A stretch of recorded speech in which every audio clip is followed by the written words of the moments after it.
प्रेम से बोलिए सरस्वती मैया की।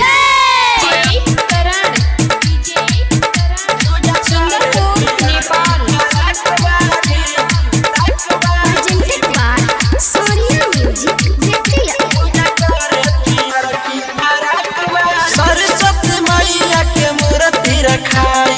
अखिया में काजरा लगा के भी आई, लगा के भी आई। सरस्वती मैया के मूर्ति रखाई, अखिया में काजरा लगा के भी आई। तो हाथवा में लेके पूजा के थाली, पूता हाथवा में लेके पूजा के थाली, पूजा करेले पूजा करेले पूजा करे पियर की फराक वाली, पूजा करे पियर की फराक वाली, पूजा करेले ललकी फराक वाली, पूजा करे पियर की फराक वाली,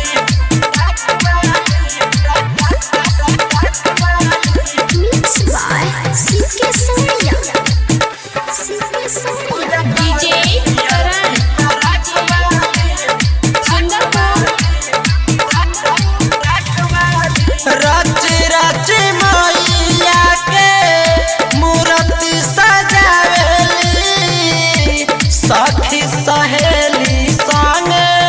गीतिया उगावेली,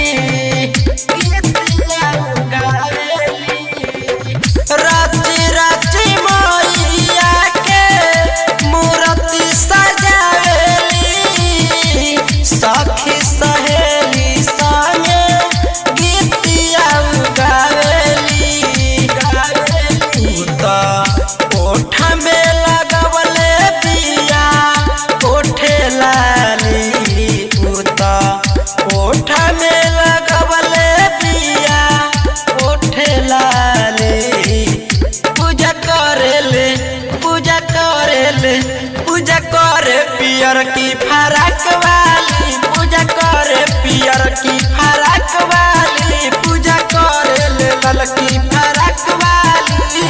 पूजा करे पियर की फराक वाली, फराक वाली, पूजा करे पियर की फराक वाली। पूजा पाठ करके माई से मांगले विधिया, लालू रंग काला हवा से गवावेले गीतिया, फराक वाली। पूजा पाठ करके माई से मांगले विधिया, लालू रंग काला हवा से गवावेले गीतिया, राइटर सोनू लाल मोहन बिया